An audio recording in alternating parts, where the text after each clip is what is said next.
Yan, bumili na tayo ng aircon, kinabit na natin. Pwede natin pasamantala yung kortina. Tama natin si Romel. Tsaka si Kulit, dreadlocks. Tapos, ang nangyayari ngayon, project natin ay i-repair ang buhok ni Grita. First time.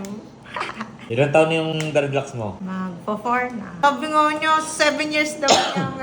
Ngayon lang siya magre-repair ng ganito kadami. Level up daw para sa kanya. Challenge. Oo.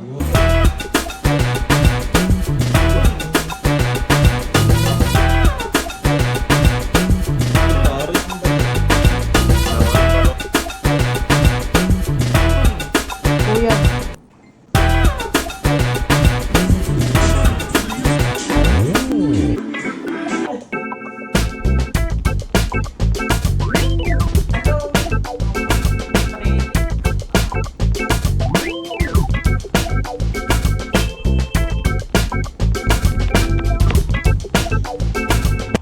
Ako nga pala si Kulit Dreadlocks from Batangas City. Kasama ko nga pala si Marwan, ang aking partner.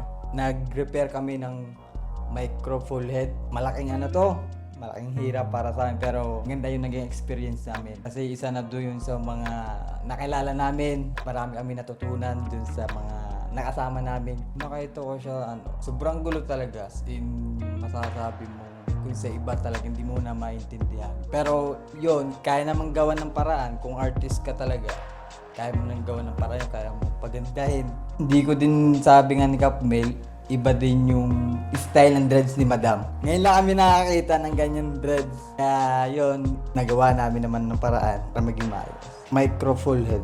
Natural. Wala siyang halong extension. Yun, sinimulan ko nung sa pupunit, syempre. Yan. Kasi hindi man natin masaya-sectioning yan pag hindi mo pupunitin yung pagkakadikit-dikit ng strand. Yun, pagkatas punitin, binalik natin yung dating sectioning. Sinunod lang namin yung dating sectioning niya. At wala kaming binago doon. Pagka-sectioning, yun lang, roots to tip ang tahi namin. Open naman yung tip. Kaya dire-diretso lang pagtatahi. Yun, yung mga pangyayaring yun sa pagre-repair. Yung maganda naman, naging maayos. Kinalabasan, yung naayos. Parang ito na yung pinakamahirap at pinakamaraming nagawa namin. Loob ng 7 taong nagde-dread.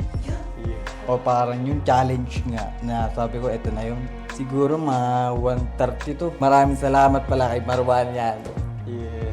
Sa kay Kapmel, kay Kapmel Busan at taga Rosario. Papasalamat ako sa dalawa kasi natapos din namin ng maayos at naging maganda naman yung naging resulta. Ako nga pala si Marwan. Pagan ako ni Utol Kulit Dreadlocks para mag-repair. 2 araw, nagawa naman namin ng maayos. Nakatulong pa rin dahil gusto ko maka-experience ng ganong kahabang dreadlocks. Tapos naman namin ng maayos at pagod pero masaya pa rin. Yeah. Hello sa Kulit Dreadlocks. Masaya naman, mahaba, pero masaya. Tapos yun, hindi nga siya masakit, hindi masakit magpa-repair. Magaan yung kamay ni Kulit eh. Hindi naman din siya sobrang nakakangalay. Mahaba lang na araw, ilang araw din. Lampas kami 24 hours, 28 hours. Ang haba rin ng naging decision making ko para sa repair. Kasi parang hindi ko kaya i-give up. Na iba na yung gagawa, pero ganun talaga eh. Mas masaya yung ang galing natin kesa ang galing ko lang. Nag-dreadlocks ako kasi nagsimula yan sa braids. Elementary pa lang ako, gusto ko ng full head na braids. So, dati ginagawa ko yan. Mga 2 araw akong di naliligo para lang full head yung aking braid. Tapos, nag-college ako, gusto ko ng dreadlocks. Sabi ko, gusto ko ng dreadlocks. Kaso hindi pa pwede kasi estudyante ka pa. Marami ka pang kailangang acceptance sa mga magulang mo, patunayan, sa pamilya, ganyan. Hanggang sa 2021, sabi ko nag-420, sabi ko, shit, gusto ko mag-dreadlocks.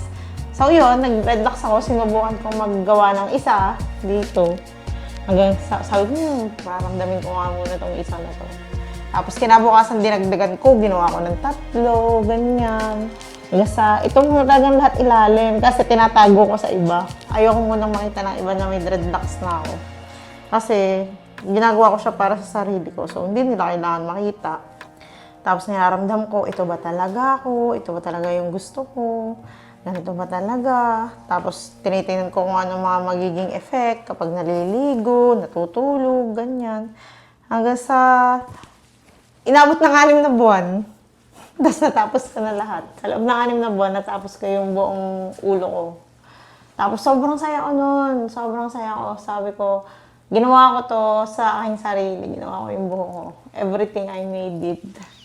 Yun, masaya. Tapos, doon ko na-realize na nung nag-decide akong mag-dreadlocks, isa yun sa way ko para sabihin sa sarili ko na wala na akong pakialam sa sasabihin ng iba.